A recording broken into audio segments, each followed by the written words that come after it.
Hello, നിങ്ങളെല്ലാവരും സുഖമായിരിക്കുന്നു എന്ന് വിചാരിക്കുന്നു. ഞാനും ഇവിടെ വല്ല തിരക്കേടില്ലാണ്ടൊക്കെ പോകുന്നു കേട്ടോ. അപ്പോൾ ഇതാണ് ഇന്നത്തെ എൻ്റെ ഔട്ട്ഫിറ്റ്. ഇതെൻ്റെ ഒരു ബർത്ത്ഡേക്ക് ഞാൻ ഖത്തറിലായിരുന്നപ്പോൾ എടുത്ത കേട്ടോ. അങ്ങനെ നമ്മൾ ബസ്സൊക്കെ കയറി പോകുന്നു. കണ്ടോ, ബേക്കറിയിൽ എത്ര മനോഹരമായ പലഹാരങ്ങൾ എന്നെ നോക്കി മാടി വിളിക്കുന്നു. ബട്ട് സമയമില്ലാത്തതുകൊണ്ട് ഞാൻ അതിനൊന്നും മൈൻഡ് ചെയ്തില്ല. Anyway come to the point. നമ്മുടെ താരം വന്നു. ഇപ്പം തന്നെ നിങ്ങൾക്ക് മനസ്സിലായി കാണുമല്ലോ, എൻ്റെ partner in crime in this journey is none other than my cousin എന്ന് പറയുന്നതിനേക്കാളും എൻ്റെ ബെസ്റ്റ് സിസ്റ്ററാണ്, ബെസ്റ്റ് ഫ്രണ്ടാണ് എന്നൊക്കെ പറയാം. Okay, let's talk about little bit sisterhood. എനിക്കറിയാവുന്ന കാര്യങ്ങളൊക്കെ പറയാം. ഞങ്ങൾ തമ്മിൽ ആക്ച്വലി 10 വയസ്സിൻ്റെ ഡിഫറൻസ് ഉണ്ട് കേട്ടോ. Can you believe this? പക്ഷെ നിങ്ങൾ വിശ്വസിച്ചേ പറ്റത്തുള്ളൂ. When we decide to break that bond like sisters, അന്ന് തൊട്ട് ഞങ്ങൾ നല്ല അടിപൊളി ഫ്രണ്ട്സാണ്. എന്നാണെന്ന് ഏകദേശം കൃത്യമായിട്ട് എനിക്ക് ഓർമ്മയില്ലെങ്കിലും ഐ തിങ്ക് അവളൊരു 10ാം ക്ലാസ്സിൽ പഠിക്കുമ്പോഴായിരിക്കും എന്ന് തോന്നുന്നു ഈ ചേച്ചി എന്ന റോള് വിട്ടിട്ട് ഞാൻ ഫ്രണ്ടായത്. ചില്ലറ ഉണ്ടാകുന്ന ചോദിച്ചപ്പോഴത്തേക്ക് നമ്മുടെ ടിറ്റിമോള് അവളുടെ കിഴിക്കെട്ടെടുത്ത് കാണിച്ചിട്ട്, നിനക്ക് എന്നെക്കുറിച്ച് എന്താ വിചാരിച്ചത്, ഞാനത്ര ചില്ലറക്കാരിയൊന്നുമല്ല എന്നുള്ള ഭാവത്തിൽ ചേഞ്ച് തന്നാണ് കേട്ടോ. അങ്ങനെ ഞങ്ങൾ കുമരകത്തിറങ്ങി കോട്ടയത്തേക്കുള്ള ബസ്സിലൊക്കെ ഇരിക്കുമായിരുന്നു. സൈഡൊക്കെ നല്ല ബ്യൂട്ടിഫുൾ ആയിട്ടുള്ള കാഴ്ചകളൊക്കെ ഉണ്ടായിരുന്നു. ഈ വീഡിയോ എടുത്തിട്ട് കുറച്ച് നാളായി കേട്ടോ. എപ്പോഴത്തെയും പോലെ മടി എന്ന വില്ലൻ എന്നെ വല്ലാണ്ട് ബാധിച്ചു എന്ന് തോന്നിയപ്പോഴത്തേക്കും ഞാൻ പതുക്കെ സടകുടഞ്ഞ് എഴുന്നേറ്റു.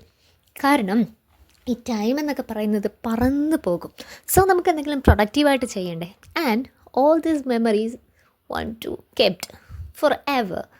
അതുകൊണ്ട് ഞാൻ വിചാരിച്ചു നമുക്കിതൊക്കെ ഒരു രസകരമായ സ്റ്റോറി പറയുന്നത് പോലെ പറയാം, നിങ്ങൾക്ക് വേണ്ടി ഷെയർ ചെയ്യാം. ചിലപ്പോൾ ചില ചെറിയ ചെറിയ ടിപ്സൊക്കെ എനിക്ക് നിങ്ങൾക്ക് തരാൻ പറ്റിയാലോ. ഹു നോസ്, എൻ്റെ വീഡിയോ കാണുന്ന ആർക്കെങ്കിലും അതൊരു ഇൻഫോർമേറ്റീവായിട്ട് തോന്നിയാലോ. അതൊക്കെ പോട്ടെ. ഞങ്ങൾക്ക് വേണ്ടിയിട്ട് ഡ്രൈവർ ചേട്ടൻ അടിപൊളി പാട്ട്, ഞങ്ങൾക്ക് വേണ്ടിയിട്ടല്ല കേട്ടോ, മൂപ്പർ ഓൾറെഡി പാട്ടൊക്കെ സെറ്റ് ചെയ്തിട്ടുണ്ടായിരുന്നു. നമ്മൾ ജസ്റ്റ് ആ വൈബിനനുസരിച്ച് പോവുകയാണെന്നേ ഉണ്ടായിരുന്നുള്ളൂ. നല്ല ക്ലൈമറ്റ്, നല്ല അറ്റ്മോസ്ഫിയർ, നല്ല പാട്ട്. അങ്ങനെ ഞങ്ങൾ കോട്ടയം ബേക്കറി ജംഗ്ഷൻ്റെ അവിടെയുള്ള സുഡിയോയിലെത്തി കേട്ടോ.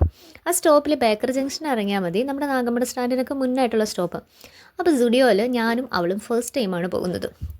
ഈ ആലപ്പുഴയിലങ്ങ് സുഡിയോ ഇല്ലാഞ്ഞിട്ടാണോ അങ്ങ് കോട്ടയത്ത് പോയതെന്ന് ചോദിച്ചവരോട് ആക്ച്വലി ആലപ്പുഴയിൽ എവിടെയാണ് സുഡിയോ എന്ന് എനിക്കറിയത്തില്ലായിരുന്നു.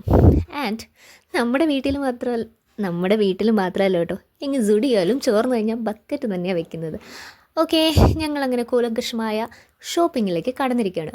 മെയിൻ ടാർഗറ്റ് ലൂക്കോൻ്റെ ബർത്ത്ഡേ വരുവാണ് ഓഗസ്റ്റ് 5-ന്. അതിന് വേണ്ടിയിട്ട് കുറച്ച് ഡ്രസ്സ് പർച്ചേസ് ചെയ്യാം എന്ന് കരുതിയിട്ടാണ് ഞങ്ങൾ സുഡിയോനെ ലക്ഷ്യമാക്കി വന്നത്. നമ്മുടെ cool boy is A freak boy.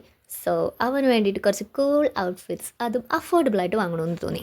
അങ്ങനെ ഞങ്ങൾ ഏതാണ്ടൊക്കെ സെറ്റ് ചെയ്തു. കുഴപ്പമില്ലായിരുന്നു കേട്ടോ. നമുക്കും എന്തെങ്കിലുമൊക്കെ വാങ്ങാമെന്ന് കരുതിയിരുന്നു. പക്ഷെ ഞങ്ങൾക്ക് അത്ര എന്താ പറയുക, ഭയങ്കര ഒത്തിരി ചോയ്സസ് ഉള്ള പോലെ തോന്നിയില്ല. എന്നാൽ പിന്നെ വന്നതല്ലേ, കുറച്ച് ചെരുപ്പൊക്കെ നോക്കാം എന്ന് വിചാരിച്ചു.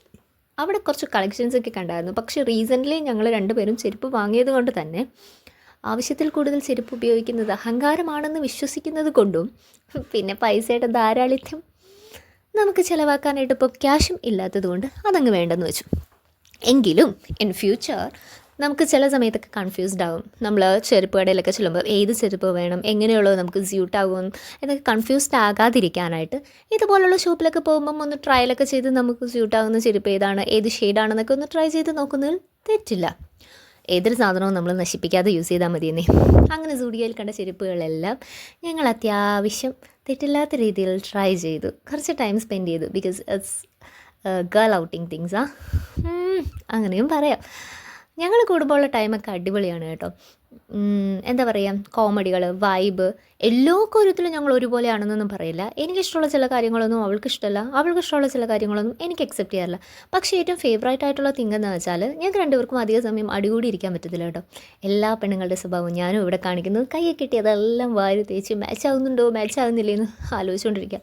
എവിടെ പോയാലും എനിക്ക് ചേരുന്നൊരു ഫൗണ്ടേഷനോ ലിപ്സ്റ്റിക്കോ കണ്ടുപിടിക്കാൻ എനിക്ക് പറ്റാറില്ല കേട്ടോ. വിചാരിക്കും അത് കണ്ടു, കുറേ ഇൻഫ്ലുവൻസിൻ്റെ കണ്ടിട്ട് ആ ലിപ്സ്റ്റിക്ക് ഷെയ്ഡ് വാങ്ങണം, അത് ട്രൈ ചെയ്യണം, ഇത് ട്രൈ ചെയ്യണമെന്ന്. പക്ഷേ ഇങ്ങനെ വാങ്ങാനായിട്ട് പോകുമ്പോൾ എന്തോ കൈ അടുപ്പിക്കത്തില്ല. മേ ബി ക്യാഷ് ചിലവാക്കുന്നതിനുള്ള വിഷമം കൊണ്ടല്ല കേട്ടോ, ഇല്ലായ്മ തന്നെയാണ് മെയിൻ വില്ലൻ. അതുകൊണ്ട് തന്നെ എല്ലാം ഒന്ന് ട്രൈ ചെയ്തു. എല്ലാം ഒന്നുമല്ല, ഏകദേശം സൂട്ടാവുന്നു എന്ന് തോന്നുന്ന കുറച്ച് കാര്യങ്ങൾ ട്രൈ ചെയ്തു. ഫൗണ്ടേഷൻ, സൺസ്ക്രീൻ, നമുക്കറിയാവുന്ന കുറച്ച് കുട്ടി കുട്ടി ബ്രാൻഡ്സൊക്കെ. പക്ഷേ ഒന്നും തന്നെ വാങ്ങിയില്ല കേട്ടോ. ആകെപ്പാടെ അവിടുന്ന് വാങ്ങിയെന്ന് പറയാനായിട്ട് മേക്കപ്പ് റിമൂവർ ടിഷ്യൂ ആണ്. അത് മാത്രമാണ് എനിക്ക് അഫോർഡബിളായിട്ട് തോന്നിയത്. 29 രൂപ ഉണ്ടായിരുന്നുള്ളൂ.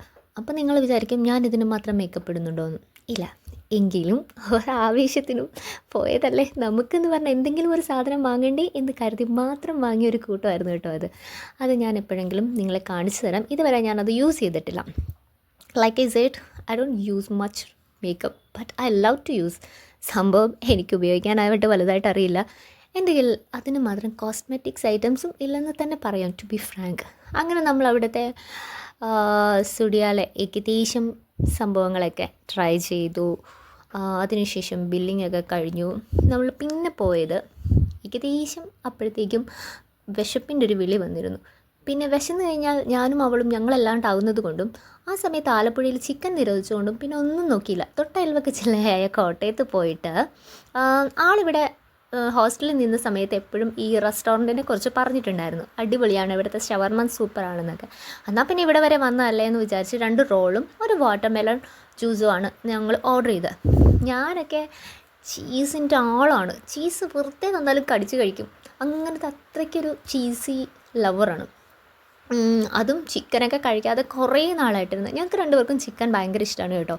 അതുകൊണ്ട് തന്നെ ഞങ്ങളൊരു ഫുൾ ഫുൾ ചീസി ചിക്കൻ റോളായിരുന്നു വാങ്ങിച്ചത്. എൻ്റെ സാറേ ഒന്നും പറയണ്ട.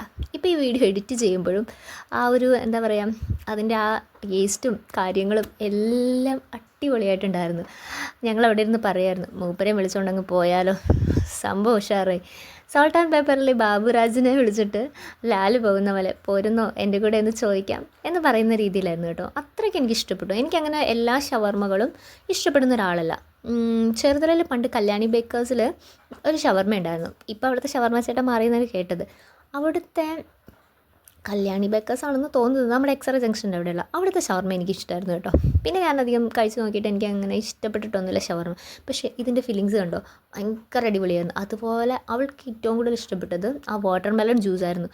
അതും ഭയങ്കര ഒരു 60 രൂപ ഉണ്ടായിരുന്നുള്ളൂ. അതിന് ശരിക്കും അവരതിനോട് നീതി പുലർത്തിയിരുന്നു.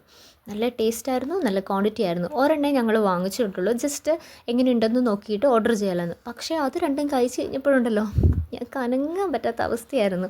കുറേ വേറെ എന്തെങ്കിലുമൊക്കെ ഓർഡർ ചെയ്യണം. കുറേ നാളുകൾക്ക് ശേഷം പുറത്തിറങ്ങിയതല്ലേ, ബർത്ത്ഡേ ഒക്കെ ആയതുകൊണ്ട് ഇത്തിരി പൈസയൊക്കെ എല്ലാവരും ടിപ്പ് തന്നിട്ടുണ്ടല്ലോ എന്ന് വിചാരിച്ചിറങ്ങിയതാണ്. ഇത് മെറ്റേണിറ്റി ഷൂട്ടൊന്നും അല്ല കേട്ടോ. കഴിച്ച് കഴിഞ്ഞ് എൻ്റെ വയറ് ചാടിയതിൻ്റെ കോലമാണ്. ഒരെണ്ണത്തിന് കഴിച്ച് കഴിഞ്ഞിട്ട് അനങ്ങാൻ വയ്യാതെ ഇരിക്കുന്ന ഇരിപ്പാണ്. ഈ പ്ലേറ്റ് ക്ലീനാക്കി വെച്ചിരിക്കുന്ന കാണുമ്പോഴേ അറിയാമല്ലോ എത്ര ടേസ്റ്റി ആയിരുന്നു ഫുഡ് എന്ന്. പിന്നെ നേരൊന്നും നോക്കില്ല, ഈസി ബൈയിലേക്കാണ് പോയത്. അവിടെയാണ് ഞങ്ങൾ വീണ്ടും ഞെട്ടിച്ച് കളഞ്ഞത്. ഭയങ്കര ഓഫറായിരുന്നു കേട്ടോ. ഇവിടുന്ന് ഞങ്ങൾ പർച്ചേസ് ചെയ്തത് ഒരു ടോപ്പും 2 ജീൻസും എല്ലാം കൂടെ 1000 രൂപയ്ക്ക് ഞങ്ങൾക്ക് കിട്ടി. പക്ഷേ നല്ല ജീൻസായിരുന്നു, അത്യാവശ്യം നല്ല ക്വാളിറ്റിയുള്ള ജീൻസായിരുന്നു. എന്തോ ഓഫർ സെയിൽ ഉണ്ടായിരുന്നു. ഞങ്ങളും വാങ്ങുമ്പോൾ അറിഞ്ഞില്ല. ആ ടോപ്പിനും ഒക്കെ ഓഫർ സെയിൽ ഉണ്ടായിരുന്നു കേട്ടോ. ഭയങ്കര അടിപൊളിയായിട്ട് എനിക്ക് തോന്നി. പക്ഷേ ഒരുപാട് കളക്ഷൻ ഉണ്ടെന്ന് ഞാൻ മുന്നത്തെ പോലെ അഭിപ്രായപ്പെടുന്നില്ല.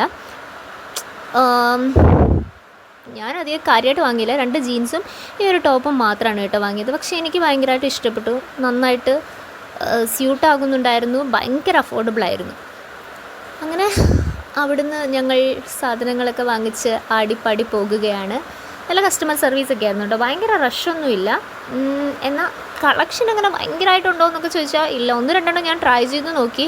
പക്ഷേ എനിക്കങ്ങനെ വലുതായിട്ടൊന്നും ഇഷ്ടപ്പെട്ടില്ല. പക്ഷേ ജീൻസിനൊക്കെ അവിടെ നല്ല വിലക്കുറവുണ്ടായിരുന്നു. ബാക്ക്ഗ്രൗണ്ട് സൗണ്ട് വേറൊന്നുമല്ല കേട്ടോ, വൻ മഴയാണ് ഇവിടെ. അങ്ങനെ കോട്ടയത്ത് ഒരു കടവിടാതെ ട്രെൻഡ്സിലും കയറി ഇറങ്ങി. പിന്നെ ഞങ്ങൾ ബസ് കാത്തുനിന്നപ്പോൾ ഒരു ഇൻട്രസ്റ്റിംഗ് പ്ലേസ് കണ്ടു കേട്ടോ. എഴുതിയിരിക്കുന്നു പരിപ്പ്. ഞാൻ ആദ്യമായിട്ട് അങ്ങനെ ഒരു പ്ലേസ് കേൾക്കുന്നത്. പാതാളം ദേവലോകം എന്നൊക്കെ എറണാകുളത്ത് കേട്ടിട്ടുണ്ടോ? ബൈ ദ വൈ പുണ്യാളച്ചനെ കാണാൻ കയറിയിരുന്നു കേട്ടോ. അത് കഴിഞ്ഞ് തിരക്കായതുകൊണ്ട് ആ ബസ്സിന് കയറിയില്ല. പിന്നെ അടുത്ത ബസ്സിന് പോകാമെന്ന് വെച്ചു. അങ്ങനെ എങ്ങനെയോ ഒക്കെ ബസ് പിടിച്ചു. അപ്പോഴത്തേക്കും നല്ല ടയേർഡായിരുന്നു. എങ്ങനെയെങ്കിലും വീട്ടിലെത്തിയാൽ മതി. ഈ വീടൊക്കെ ഞങ്ങൾ സൂക്ഷിച്ച് വയ്ക്കും കേട്ടോ. എന്തെങ്കിലും ഫ്യൂച്ചറിൽ വീട് വയ്ക്കുമ്പോൾ റെഫറൻസ് ആയിട്ട് എടുക്കാമല്ലോ. എത്ര കണ്ടാലും മതി വരാത്ത ചില കാര്യങ്ങളുണ്ട് നമ്മുടെ ലൈഫിൽ. ആ കൂട്ടത്തിൽ പെട്ടതാണ് കേട്ടോ തണ്ണീർമുക്കം ബണ്ട്. 2 കൊല്ലം ഞാൻ മുഴുവനായിട്ട് കയറി ഇറങ്ങിയതാണ് ഈ ബണ്ടിൽ കൂടെ. ദിവസവും രാവിലെയും വൈകുന്നേരവും വേറൊന്നിനുമല്ല, വെച്ചു സ്കൂളിൽ പഠിക്കാനായിട്ട്. അന്നൊക്കെ ഞങ്ങൾ തമാശയായിട്ട് പറയായിരുന്നു, ഒരു ജില്ലയിൽ നിന്ന് മറ്റൊരു ജില്ലയിൽ പോയിട്ടാണ് ഞാനൊക്കെ പഠിച്ചിരുന്നതെന്ന്. ചുമ്മാ വീരവാദം ബസ്സിനാവട്ടെ പോകുന്നത് പറയുന്നത് കേട്ടാൽ തോന്നും ഞാൻ ഈ കായൽ മുഴുവൻ ഈ വേമ്പനാട് കായൽ മുഴുവൻ ഞാൻ നീന്തി കിടന്നിട്ടാണ് വെച്ചൂർ സ്കൂളിൽ പഠിക്കാൻ പോയതെന്ന്. പക്ഷേ അന്ന് കാണുമ്പോഴും ഇപ്പം കാണുമ്പോഴും എപ്പോൾ കാണുമ്പോഴും എനിക്ക് ഭയങ്കര ഇഷ്ടമാണ് കേട്ടോ. അങ്ങനെ ഇരിക്കുമ്പോഴാണ് ഞങ്ങളുടെ ബസ് തണ്ണീർമുഖത്ത് വന്നത്. അപ്പോൾ അങ്കിള് ഓട്ടോ സ്റ്റാൻഡിൽ തന്നെ ഉണ്ടായിരുന്നു കേട്ടോ. അങ്കിള് ഞങ്ങളെ കണ്ടില്ല, ഞങ്ങൾ അറിയാതെയാണ് അങ്കിള് പപ്പേനെ ഷൂട്ട് ചെയ്യുന്നത്. പെട്ടെന്ന് ഞങ്ങളെ കണ്ടതിൻ്റെ ആ എക്സൈറ്റ്മെൻറ്റാണ് ആ മുഖത്ത് കണ്ടത്. എന്നിട്ട് അവളോട് ചോദിക്കുക, നീ വീട്ടിൽ പോവുകയാണോ അതോ പുളിക്കച്ചിറയിലേക്ക്, അതായത് എൻ്റെ കൂടെ പോവുകയാണോ? ശരി രണ്ടും വീട്ടിൽ പോക്കോ എന്നുള്ളതാണ് ആക്ഷൻ. അങ്ങനെ ടിറ്റുമോളോട് ബൈ പറയാൻ സമയമായി. അങ്ങനെ എൻ്റെ ബഡീനെ ഞാൻ ബൈ പറഞ്ഞ് വീട്ടിലേക്ക് ഇറക്കി. അണ്ടിൽ നെക്സ്റ്റ് ടൈം എന്ന് പറഞ്ഞിട്ട് ടാറ്റ പറഞ്ഞു കൊടുത്തു. അങ്ങനെ അതൊക്കെ പറഞ്ഞ് ഞാൻ ബൈ പറഞ്ഞ് പോയപ്പോഴത്തേക്കും കുറച്ചൊന്ന് സന്ധ്യയായിരുന്നു കേട്ടോ. കുഴപ്പമില്ല, നമുക്ക് പിന്നെ ഇച്ചിരി ലേറ്റായിട്ട് വരുന്നതൊക്കെ പഠിച്ചപ്പോഴും ജോലി ചെയ്തപ്പോഴുള്ള ശീലം ഇതാണ്. പേടിയൊന്നും തന്നില്ല. നമ്മുടെ നാടല്ലേ, നമ്മുടെ നാട്ടുപുറം, ആരും പേടിക്കാണ്ടിരിക്കുന്നു. അങ്ങനെ ഗ്രാമത്തിൻ്റെ കടയൊക്കെ ലൈറ്റിട്ട് സെറ്റ് ചെയ്ത് വെച്ചിട്ടുണ്ടായിരുന്നു. എല്ലാം കഴിഞ്ഞ് വീട്ടിലെത്തി.